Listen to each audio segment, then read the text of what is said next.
¿A ustedes de los que más duro le han dado en estos días o no? Y lo digo en el buen sentido. ¿Qué ha hecho no hablar el ministro?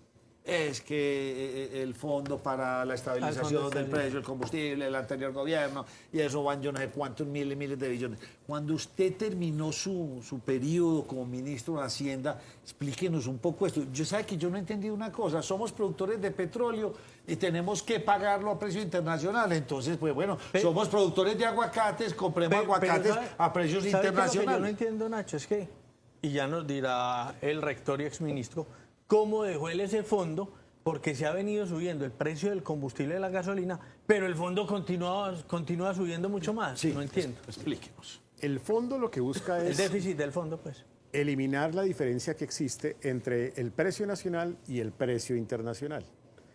En Colombia nosotros no seguimos para llegar a las estaciones de servicio el precio internacional con la gasolina. ¿Por qué no? Porque ese precio internacional es muy volátil. ¿Por qué tomamos el precio internacional? Porque nosotros importamos un porcentaje significativo de gasolina. ¿Qué tan significativo? Cerca del 30%, un poco más. Casi entre el 30 Y en el caso de 40%. la CPM. Lo mismo, lo mismo, exactamente lo mismo. Eso significa que nosotros tenemos que reconocerle a alguien que está importando. ¿Quién importa el combustible? En una gran proporción, Ecopetrol.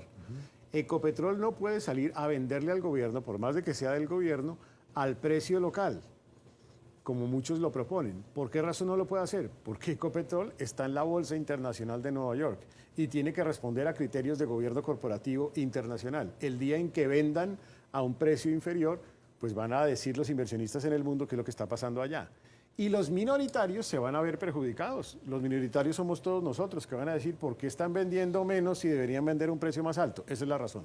Entonces, el fondo lo que busca es evitar permitir que el país pueda tener precios locales distintos de los precios internacionales que son muy volátiles y muy altos.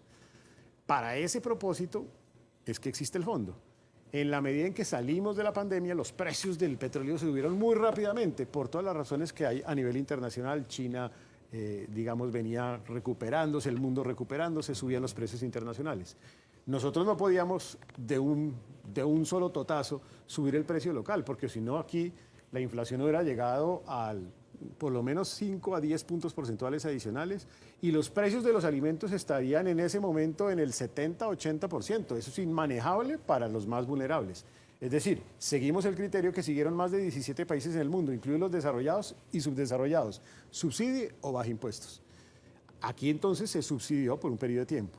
Cuando nosotros dejamos el gobierno, todavía estaba el diferencial de precio, éramos conscientes de esa realidad, lo que se debía por lo que se había sucedido en el pasado, se pagó 14 billones y dejamos entre el presupuesto del 23 y el marco fiscal del 24 y del 25 poco más de 28 billones de pesos proyectados, estructurados, garantizados de que se podían cumplir con los presupuestos siguientes.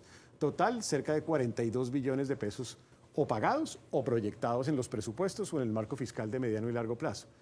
Ahora el ministro de Hacienda entonces dice que es que se ha gastado mucho en subsidios. Bueno, si él quiere no gastarse en subsidios, pues suba la gasolina rápidamente. No lo puede hacer. ¿Por qué? Porque genera lo mismo que era la preocupación nuestra, un fenómeno inflacionario desbordado. O dos, ahorre gasto. Porque si se gasta en 7 viceministerios en el Ministerio de la Igualdad, pues eso vale. Si se gastan en viajes y tiquetes internacionales en primera clase, pues eso vale. Y así suban muchos gastos, pues que realmente generan un déficit adicional. Entonces me parece que hay que también lograr un equilibrio. ¿Y cómo es un equilibrio? Hay que ser prudente con el gasto. Y hay que ser prudente con el gasto para poder sortear temporalmente algunos subsidios y simultáneamente el gasto público.